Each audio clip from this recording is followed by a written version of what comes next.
Hello friends, బాగున్నారా? Welcome back to my YouTube channel Sujiram Telugu blogs. ఇంకా ఇక్కడైతే ఏం చేస్తున్నానంటే చికెన్ ముక్కలకి అయితే మసాలా అంతా పట్టించి అయితే 20 నిమిషాలు అయితే పక్కన పెట్టాను. ఇలా మసాలా పట్టించామంటే ఈ చికెన్ అయితే అచ్చం నాటుకోలాగానే టేస్ట్ అయితే చాలా బాగుంటుంది. మాకైతే నాటుకోడి అయితే దొరకలేదు, అందుకే పెద్ద బ్రాయిలర్ ఉంటుంది కదా, దాంట్లో అయితే చికెన్ అయితే తీసుకొని వచ్చాము. ఇంకా దాంట్లోకి అయితే రాగి ముద్ద అయితే ప్రిపేర్ చేస్తూ ఉన్నాను.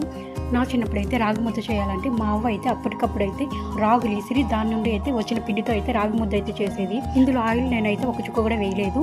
చికెన్ ముక్కలు ఫ్రై చేస్తుంటే అందులో నుండినే ఆయిల్ అయితే వస్తూ ఉంది. అన్నం ఉడికిపోయాక రాగి పిండి వేసి ఒక 5 నిమిషాలు అయితే మూత పెట్టి పెట్టాను. ఇప్పుడైతే రాగి సంగటి చేసి కట్టితో అయితే మనం ఇలా కలుపుకుంటే అయితే సరిపోతుంది.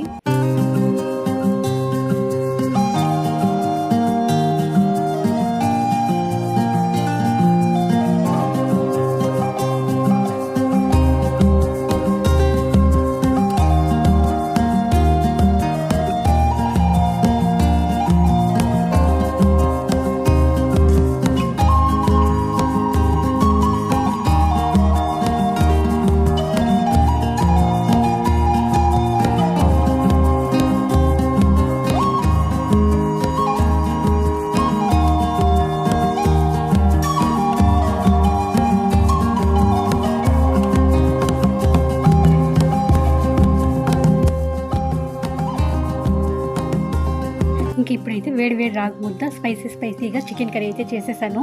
నా చిన్నప్పుడంతా మా పల్లెటూరులో అయితే చికెన్ కానీ మటన్ కానీ ఇలా మసాలా కలిపి పెట్టి అయితే చేసేవాళ్ళు. ఇప్పుడైతే మనం అయితే ఆయిల్లో ఫ్రై చేసి మసాలా అంతా అలా చేస్తాం, కానీ చిన్నప్పుడైతే ఇలానే చేసేవాళ్ళు. టేస్ట్ కూడా చాలా బాగా వస్తుండే. చూస్తాంటే నోరు ఊరుతుంది కదా. రాగి ముద్ద కూడా చాలా మెత్తగా అయితే వచ్చింది.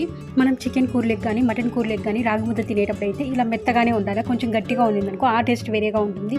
ఇలా వేడిగా మెత్తగా ఉండిందనుకో సూపర్గా ఉంటుంది టేస్ట్ అయితే.